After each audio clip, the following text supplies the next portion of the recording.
अस्सलाम वालेकुम, hello and welcome to sports room. मैं हूं आपका मेज़बान नजीबुल हसनैन और आज मेरे साथ स्टूडियो में मौजूद हैं आज स्पोर्ट्स कॉरेस्पॉन्डेंट शाहिद हाशमी साहब। शाहिद साहब से बहुत सारी चीज़ों पे बात होगी।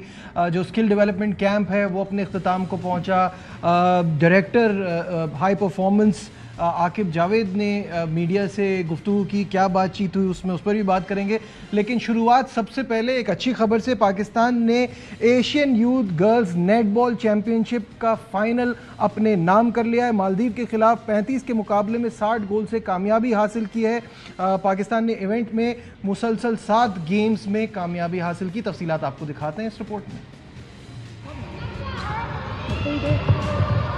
पाकिस्तानी खवातीन ने दिखाया जनूबी कोरिया में कमाल। Champions youth girl net championship में नाकाबिले शिकस्त रहकर टाइटल अपने नाम कर लिया। पाकिस्तान ने फाइनल में मालदीव को 35 के मुकाबले 60 गोल से शिकस्त दी। पाकिस्तानी प्लेयर्स फाइनल में चारों क्वार्टर्स में मालदीव पर हावी रहे। पहले क्वार्टर में 17-5 की बढ़तरी हासिल की, दूसरे क्वार्टर में स्कोर 34 तक पहुंचाया, तीसरे क्वार्टर में 45 और आखिरी क्वार्टर में 35 के मुकाबले 60 के मार्जिन से मैच जीता। मेगा इवेंट में कौमी टीम नाकाबिले शिकस्त रही। राउंड मैचेस में सऊदी अरब, चाइनीज ताइपाई और मेजबान जनूबी कोरिया को शिकस्त दी। सेमीफाइनल में पाकिस्तान ने जापान को आउट क्लास करके फाइनल में जगह बनाई थी। पाकिस्तान ने इवेंट में फाइनल समेत 7 मैचों में कामयाबी हासिल की है। शायद साहब, बड़ी अच्छी बात है। किसी भी मुल्क की जब आप बात करते हैं, स्टेबिलिटी आने लगे तो उसके खेलों में भी फ़र्क पड़ता है, उसका इम्पैक्ट आ रहा होता है। और अच्छा ये लग रहा है कि हम देख रहे हैं हॉकी अपनी तरफ से कोशिश कर रहे हैं, लड़के जिस तरह के उनको वसाइल मिल रहे हैं उसके बावजूद वो बड़ा अच्छी तरह से वो कर रहे हैं। अब ये हम नेटबॉल देख रहे हैं बहुत सारे, इससे पहले वॉलीबॉल देख रहे थे। एशिया का फाइनल खेला, बिल्कुल, और ज़बरदस्त खेला। ये नेटबॉल बहुत सी लड़कियां इसमें से वो हैं जो इंग्लैंड में बेस्ड हैं लेकिन हैं पाकिस्तानी नेशनल। और कल मुझे बड़ी खुशी हुई, ब्रिटिश हाई कमिश्नर जेन मैरियट ने भी एक ट्वीट किया जिसमें उन्होंने गुड विश किया पाकिस्तान की इन गर्ल्स को जो इंग्लैंड में रहती हैं लेकिन यहाँ पाकिस्तान की नुमाइंदगी करने आई हैं। कोई भी खेल हो, चाहे कॉन्टिनेंटल लेवल पे चाहे वर्ल्ड लेवल पे, जो कामयाबी होती है कमाल की, ज़बरदस्त। और इससे पाकिस्तानी लड़कियों में और हौसला बढ़ेगा आगे आने का, स्पोर्ट्स को ज्वाइन करने का। और एज स्पोर्टिंग नेशन, हम हमेशा से स्पोर्टिंग नेशन के तौर पर याद रखे जाते हैं, हमें और तरक्की मिलेगी। बिल्कुल सही है। मुदस्सिर रज़ा कराई, चेयरमैन पाकिस्तान नेटबॉल फेडरेशन, और खिलाड़ियों ने जीत के बाद खुशी का इजहार किया। Let's have a look. मेहनत से इस चैंपियनशिप मेहनत करके मैचेस जीते हैं और इसी तरह इंशाअल्लाह हम जीतते रहेंगे अगर हमें गवर्नमेंट सपोर्ट करे, फंडिंग करे। थैंक्स करूंगा कोच का कि जिन्होंने इतनी अच्छी टीम तैयार की और कम अरसे के अंदर ये कामयाबी हम हासिल कर सके। आखिर में मैं सदर पाकिस्तान साहब जनाब वज़ीर आज़म साहब और आर्मी चीफ साहब से भी गुजारिश करूंगा कि नेटबॉल स्पोर्ट्स को थोड़ा प्रमोट किया जाए, इसके लिए ग्राउंड बनाए जाएँ और हमें इसके लिए फंडिंग प्रोवाइड की जाए।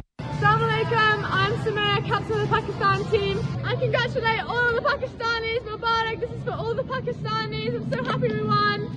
Champions. बहुत मुबारक, हम आज चैंपियंस बने। ये विन पाकिस्तान के लिए, ये हमारी सारी अवाम के लिए।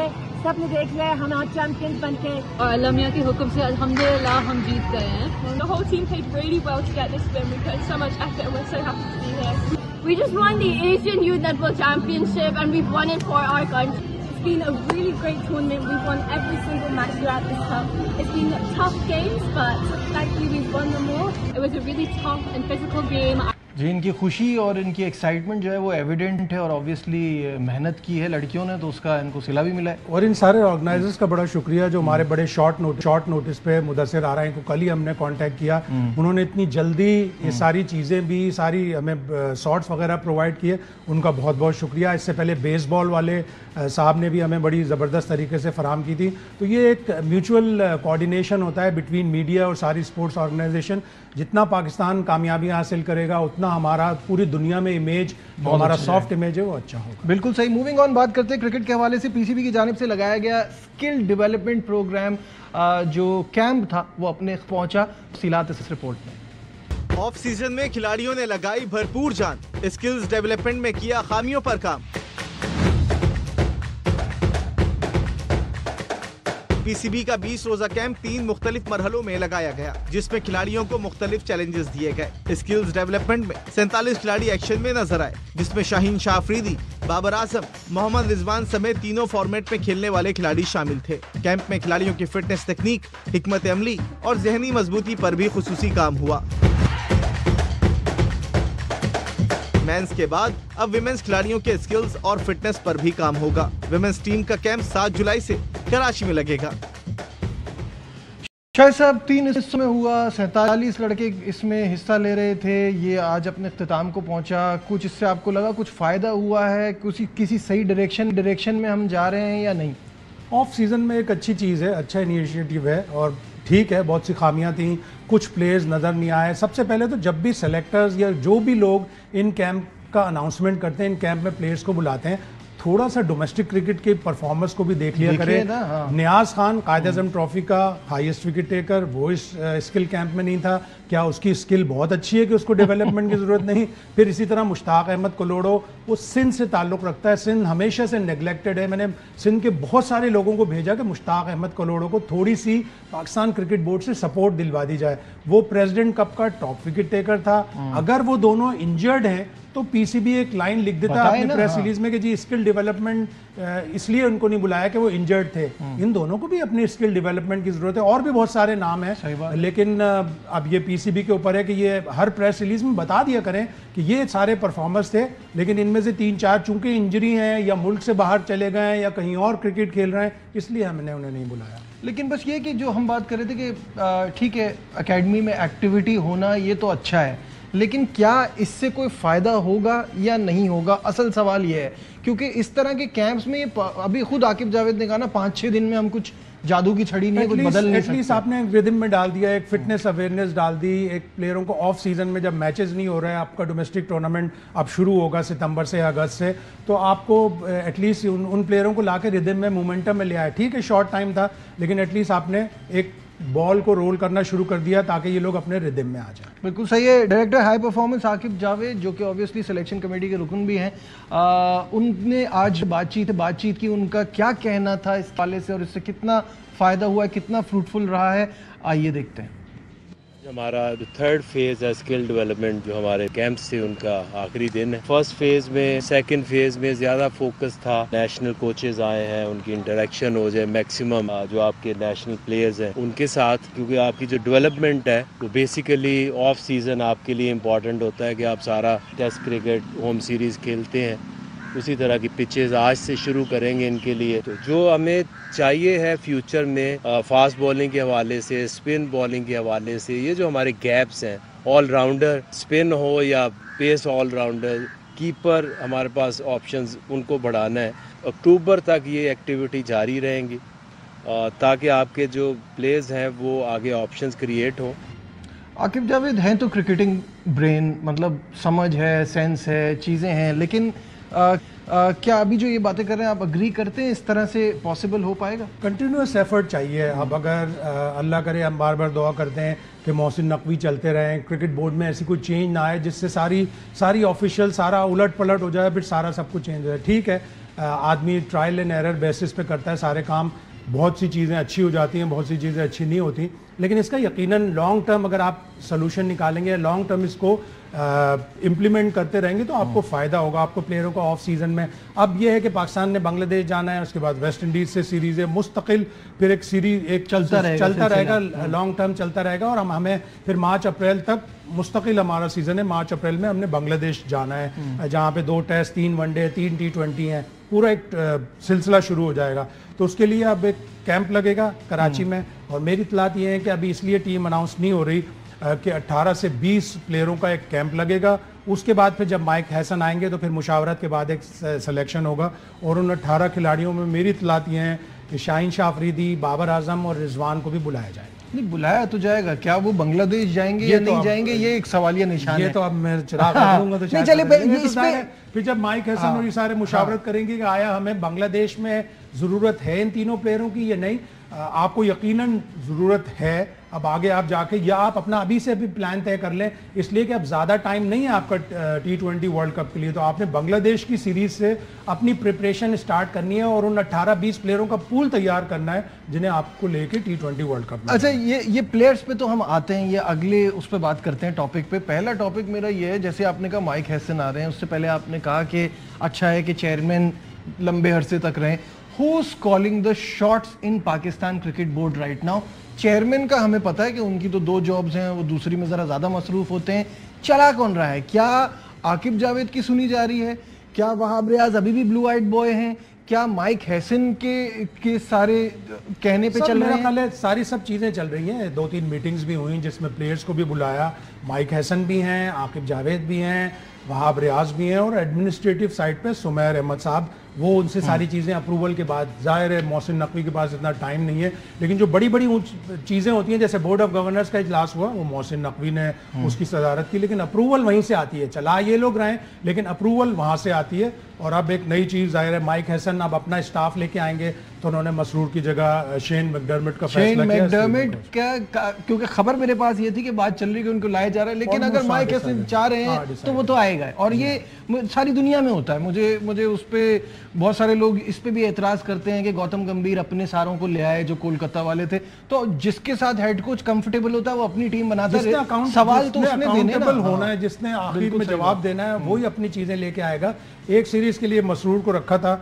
मसरूर बैटिंग कोच भी अच्छा रहा है, जूनियर लेवल पे उसका बड़ा कंट्रीब्यूशन है, हार्ड वर्किंग, और फील्डिंग में भी उसका एक बड़ा कंट्रीब्यूशन रहा है। और ये प्लेयरों ने उसकी तारीफ की है। मैं मसरूर की बेजा तारीफ नहीं कर रहा, बल्कि प्लेयरों ने, जिनसे प्लेयरों से बात हुई, उन्होंने भी उसकी तारीफ की। हम तो एक तवील अरसे से जानते हैं ना। तो आपका एक लोकल कोच है, आपने उसको अगर ग्रूम करना है तो फिर आप उसको अंडर-19 लेवल पे लेकर आएँ या शाहीन के लेवल पे लेकर आएँ। आपके पास उमर गुल एक बहुत अच्छा कोच है, जिनके बारे में सुना जा रहा है कि पाकिस्तान शाहीन जो डार्विन जाएगी उसमें उमर गुल को एज हेड कोच रखा जाएगा। तो ये आपके स्टार्स हैं। आपने अपने कोचेस भी डेवलप करने हैं। आपने हमेशा फॉरेन कोचेस पे नहीं जाना, अपने कोचेस को भी डेवलप करना है। अच्छा, अब आ जाते हैं उस बात पे जो आप टीम के हवाले से कर रहे थे कि शायद साहब अभी आपने कहा कि हमें ज़रूरत पड़ सकती है। शाहीन का तो समझ में आता है क्योंकि बॉलिंग में अभी हमारे इतनी डेप्थ नहीं है। बात आ जाती है मोहम्मद रिजवान की और बाबर आजम की। क्या T20 में अभी हमें उनकी ज़रूरत है? क्योंकि हम दूसरी तरफ देखते हैं दुनिया सारी जा रही है, आगे की तरफ बढ़ रही है, फ्यूचर की प्लानिंग कर रही है। आपने वही स्ट्राइक रेट, वही डॉट बॉल्स, वही सब कुछ करते रहना है तो फिर आप खिला लें। लेकिन अभी आपको नहीं लगता कि हमें इसी यंग टीम के साथ ट्राई करना चाहिए? और आप एक फैसला कर लें कि आपको इनकी दोनों की ज़रूरत नहीं है, बाबर आजम की या मोहम्मद रिजवान की, तो बार बार पलट कर आना और फिर दोबारा टीम में शामिल करना। अभी आपने अपने यंगस्टर सिर्फ अपने होम सीरीज में ट्राई 100%। अब जब आप बांग्लादेश जाएंगे तब आपको प्रॉपर आइडिया होगा कि आप, ऑल्दो के बांग्लादेश की भी कंडीशंस ऐसी ही हैं जैसी हमारी हैं। वेस्ट इंडीज में आप जाएंगे, वेस्ट इंडीज की टीम T20 हमारी रैंकिंग से भी अच्छी है, हमसे बहुत बेहतर है। फिर आप साउथ अफ्रीका से पाकिस्तान में खेलेंगे जो हमसे कहीं ज्यादा अच्छी टीम है, वर्ल्ड कप की फाइनलिस्ट है, रनर्स अप है, तो आपको पता चल जाएगा। लेकिन अब आपके पास इतना टाइम नहीं है कि आप बार बार आगे पीछे होते रहे। आपने एक फर्म डिसीजन लेना है, यस और नो। तो सिनेरियो आपको इस वक्त क्या लग रहा है? हमारे यहाँ तो कहते हैं ना, हवाएं जिस तरफ जा रही होती हैं। माइक हैसन मुझे लग रहा है कि वो मल्टी टैलेंटेड प्लेयर्स की तरफ जा रहे हैं। जैसे बाबर आजम सिर्फ बैटर हैं, Mohammad Rizwan batter plus wicket keeper हैं, तो वो चाहते हैं कि ऐसा प्लेयर हो जिसकी यूटिलिटी ज़्यादा हो। और यूटिलिटी ज़्यादा उन प्लेयरों की, जैसे फॉर एग्जांपल अगर आप मोहम्मद नईम को लेके आ रहे हैं तो वो ऑफ ब्रेक बॉलिंग भी करता है, मोहम्मद हारिस को लेके आ रहे हैं तो वो विकेट कीपर बैट्समैन है। तो उनको मल्टी टैलेंटेड प्लेयर चाहिए। और अभी उन्होंने जो डिसाइड किया, अब अगर उनके कहने पर या आकिब जावेद के कहने पर इन तीनों को कैंप में बुलाया जा रहा है, तो वो एक दफ़ा डिसीजन लेंगे इस कैंप के बाद और इस बांग्लादेश की सीरीज़ के बाद कि आया आपको ज़रूरत है या नहीं। देखिए, ये ग्रेटनेस पे तो कोई शुबा नहीं है रिजवान की और बाबर आजम की, लेकिन अगर कोई प्लेयर, फॉर एग्जाम्पल कोई प्लेयर जैसे विराट कोहली टाइप या रोहित शर्मा टाइप, अगर वो 120 से 140 और 150 पे गए तो वाई नॉट बाबर आजम, और क्यों रिजवान क्यों नहीं जा सकते? बिल्कुल जा सकते हैं। अच्छा, दूसरी बात ये कि अभी मैं एक स्टैट देख रहा था कि इस डेकेड में सबसे ज़्यादा रन्स बनाने वालों में इनका नाम आ रहा है, जिस तरह से इनकी परफॉर्मेंस रही है।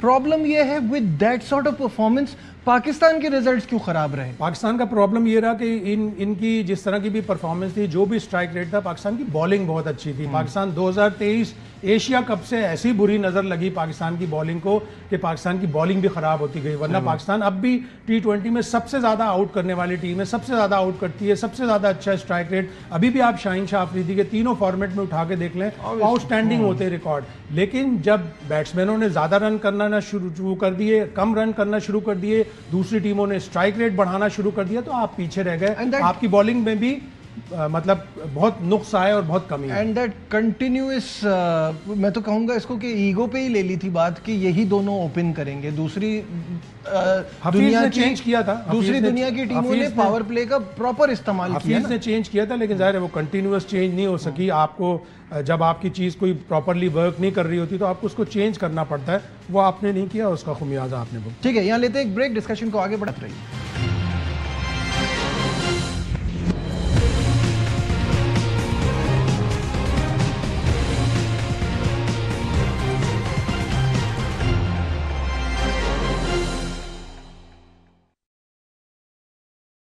Glad to be back once again to Sports Room। और जैसे कि आप जानते हैं, मैं हमेशा कहता हूं कि यंगस्टर्स को आपने कोई क्रिकेट दिखानी है तो ये जो टेस्ट सीरीज़ चल रही है इंग्लैंड और इंडिया के दरमियान, ये दिखानी चाहिए, क्योंकि इससे बहुत कुछ सीखने को मिलेगा। जिस तरह से इंडिया ने इंग्लैंड के खिलाफ इस दूसरे टेस्ट मैच में रन्स का पहाड़ खड़ा कर दिया है और शुभमन गिल ने क्या शानदार परफॉर्मेंस दिखाई। What a fantastic historic innings. तफसीलात आपको दिखाते हैं इस रिपोर्ट में।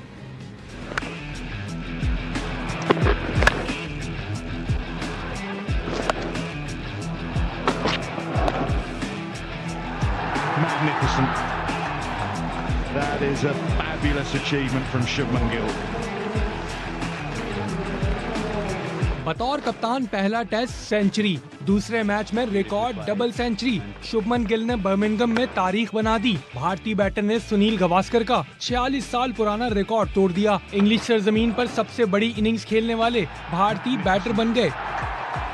That is a fabulous achievement from Shubman Gill. Shubman ने 1979 में ओवल के मैदान पर बनाए गए गावस्कर के 221 रन को पीछे छोड़ा। 269 रन जोड़कर अपने फर्स्ट क्लास कैरियर की भी सबसे बड़ी इनिंग्स खेल दी। जडेजा के साथ छठी विकेट पर 203 और वॉशिंगटन सुंदर के साथ सातवीं विकेट पर 146 रन की शराकत कायम की। And again, that's even better. Bharat की इब्तिदाई 5 विकेटें 211 रन पर गिरी। आखिरी 5 विकेटों ने 376 रन जोड़े। 578 रन का पहाड़ खड़ा करके इनिंग्स तमाम हुई। जवाब में इंग्लिश टीम की बैटिंग जारी। पहले मैच में सेंचुरी बनाने वाले बैन डकेट खाता खोले बगैर आउट हो गए। शाहिद साहब, क्या ब्रिलियंट परफॉर्मेंस, और इसे कहते हैं गलती से सीखना। पिछले मैच में गलती की, उनको पता चला कि शार्दुल ठाकुर हमारा वीक लिंक है, वहाँ आकाशदीप को लाए। बॉलिंग में भी कितना फ़र्क पड़ा, बैटिंग भी उनकी स्ट्रांग हो गई। वॉशिंगटन सुंदर के ऑल्दो सिर्फ 42 रन है, लेकिन साथ उन्होंने दिया शुभमन गिल का कि वो भी चलते रहे और अच्छे रन्स बन गए उनके भी। अभी तक तो जस्टिफाई हुआ है। हाँ। लेकिन अगर वो ये टेस्ट जीत जाते हैं तो फिर गौतम गंभीर की जो स्ट्रेटजी थी कि बुमराह को यहाँ पे रेस्ट करा के यहाँ पे उसके लिए कुछ भी नहीं है, ऑल्दो कि वो अपनी बॉलिंग से पिच को इक्वेशन से निकाल देता है, इतना अच्छा वो बॉलर है। लॉर्ड्स पे जाके अगर यहाँ पे 1-0 भी चलेगा या 1-1 भी चलेगा तो लॉर्ड्स में बहुत बड़ी कामयाबी होगी इंडिया के लिए, और वो विंडिकेट हो जाएगा कि उन्होंने जो फैसला किया था इतना मुश्किल बुमराह को रेस्ट कराने का, वो सही साबित। अच्छा शाहिद साहब, क्योंकि मैंने रवि शास्त्री ने भी इस बात पे बहुत क्रिटिसाइज़ किया, सुनील गावस्कर का भी ये मानना था कि आपको इंडिया कम्स फर्स्ट, आपका एक बहुत बड़ा रेस्ट हो गया ये। बट मेरे हिसाब से प्लेयर अपना खुद जज होता है। अगर 100% फिट होते बुमराह तो आज बुमराह ही कप्तान होते ना। वो इसी वजह से कप्तान नहीं है क्योंकि इनका अंदर बाहर लगा रहेगा। वर्कलोड देखा होगा, उस प्लेयर से भी खुद भी पूछा होगा उसने। दो चीज़ें जो वहाँ से जर्नलिस्टों ने रिपोर्ट की हैं, एक बुमराह लॉर्ड्स पे खेलना ज़्यादा पसंद करता था, एक उसका ऑरा होता है, उसका अभी तक बोर्ड पे नाम नहीं आया कि 5 विकेट आउट करके वो लॉर्ड्स में अपना, यहाँ पे अगर वो खेलता और लॉर्ड्स में नहीं खेल पाता तो उसको एक थोड़ा सा वो एक मतलब खलिश सी रह जाती। फिर दूसरी ये कि उसका वर्कलोड, जब आईपीएल वो खेल रहा है, अगर उसने 10 मैच खेले तो 4 ओवर पर मैच के 40 ओवर हो गए over a period of 2 months. 40 over a period of 2 months, लेकिन एक ही टेस्ट मैच में 43 ओवर। तो वो वर्कलोड मैनेज करने के लिए शायद उन्होंने सोचा हो कि नहीं, हम लॉर्ड्स में इसको खिलाएंगे। लॉर्ड्स में शायद पिच भी अच्छी हो, ऑल्दो कि अभी जो इंग्लैंड में पिचेस बन रही हैं, मैं तो इतना हैरान हूं कि इसमें ना तो ज़्यादा सीम हो रही है बॉल, ना कंडीशन, ड्राइएस्ट वेदर है इस वक्त, ना बारिश हो रही है, ना क्लाउडी वेदर हो रहा है। बारिश होती है तो कम से कम मॉइस्चर आता है, जिससे पिच में मॉइस्चर का फ़ायदा उठाते हैं बॉलर्स। और अब उन्होंने पिछले 2 साल से पिचेस बनाने के लिए लोम सॉइल इस्तेमाल की है, LOAM, जिसमें जो कम्बिनेशन होता है वो क्ले, सैंड और स्लिट का होता है। स्लिट हम गारा को कहते हैं। तो वो लोम स्लिट जो माइकल एथरटन ने लिखा अपने कॉलम में, उसने कहा कि वो लोम जो सॉइल है वो ब्रेक नहीं हो रही, जिससे क्या हो रहा है कि आखिरी दिन भी बैटिंग इजी है। जैसा कि हमने लीड्स में देखा। ऑल्दो लीड्स तो एक ऐसी जगह थी कि जहां पे बेहतरीन बॉलिंग के लिए कंडीशंस होती। बिल्कुल सही है। इस वक्त इंडिया ड्राइविंग सीट पर है, बड़े अच्छी पोजीशन में। हम सबको पता है कि यहाँ आज तक बर्मिंघम में कभी वो कोई टेस्ट मैच एजबस्टन में जीते नहीं है, तो जीत के चांसेस इंडिया के इस वक्त बहुत ज़्यादा हैं। आखिर में चलते चलते ये बताते चले कि मोदी सरकार फिर खेल में सियासत ले आई और बांग्लादेश के टूर के लिए इंडियन टीम को इजाज़त नहीं मिल रही। तो ये जो सिनेरियो बन रहा है शाहिद साहब, ये पाकिस्तान पे किस तरह से अफेक्ट करेगा कि जब बांग्लादेश के लिए नहीं मिल रही तो हमारी तो रिसेंट बड़ी जंगी मैंने जो पता किया, मुझे पॉलिटिकल सिचुएशन नहीं लग रही। पॉलिटिकल रीजन नहीं होगा इसका अगर कैंसिल हुई। रीजन ये होगा कि इंडिया अपने टेलीविजन राइट्स बेचने जा रहा है, इसी तरह बांग्लादेश क्रिकेट बोर्ड भी बेचने जा रहा है। तो वो एक कॉम्बिनेशन बनने के लिए उनको थोड़ा सा टाइम चाहिए। तो कह रहे हैं कि अगस्त में नहीं हो सकता है, हम एशिया कप के बाद आपके पास टूर कर लें। मुझे ये पॉलिटिकल रीजन नहीं लग रहा। अगर वो बांग्लादेश से भी बिगाड़ कर अपनी सीरीज पोस्टपोन करेंगे तो दुनिया भर उनके ऊपर क्रिटिसाइज करेगी कि पाकिस्तान से तो आपका पॉलिटिकल टेंशन था, आपने बांग्लादेश से भी शुरू कर दिया। और इसीलिए वो हॉकी को भी परमिशन दे रहे हैं कि पाकिस्तान की टीम आए, खेले यहाँ पे एशिया कप। और सिर्फ एशिया कप नहीं है, नवंबर में जूनियर वर्ल्ड कप भी है। तो FIH और एशियन हॉकी फेडरेशन दोनों इस बात का नोटिस लेंगी कि यार इंडिया तो पाकिस्तान टीम को आने ही नहीं दे रहा है। तो अगर ये पॉलिटिक्स मिस कर रहे हैं तो फिर इसीलिए इंडिया भी, और इंडिया ने अपना सॉफ्टवेयर इमेज इसलिए भी बनाना है कि वो 2036 के ओलंपिक्स की मेजबानी चाहते हैं। तो ये बताइए कि अभी जो एशिया कप के हवाले से खबरें चल रही हैं, उसमें आपको लगता है हो जाएगा, ये मैनेज हो जाएगा? बिल्कुल होगा। और पाकिस्तान की हॉकी टीम को तो एक्सपोजर चाहिए। अगर पाकिस्तान मैं उससे कनेक्ट कर रहा हूँ एशिया कप क्रिकेट।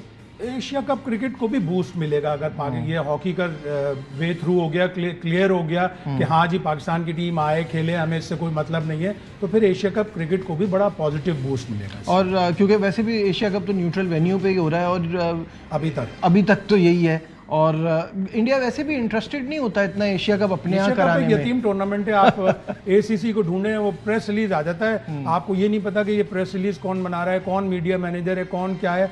बस सिर्फ उसका यही है कि एक एशियन क्रिकेट काउंसिल की जब मीटिंग होती है तो सारे हेड्स ऑफ द बोर्ड आ जाते हैं, वो एक मीटिंग अटेंड कर लेते हैं। ACC के प्रेसिडेंट मोहसिन नकवी साहब हैं, उनके पास टाइम नहीं है इतना ज़्यादा, तो ACC बस अल्लाह भरोसे चल रही है। ठीक है, बहुत बहुत शुक्रिया। शाहिद हाशमी साहब हमारे साथ थे, इशूज़ पर हम बात कर रहे थे। उम्मीद करता हूँ प्रोग्राम आपको पसंद आया होगा। दीजिए अपने मेज़बान नजीबुल हसनैन को इजाज़त, अपना बहुत ख्याल रखिए। अल्लाह हाफिज़।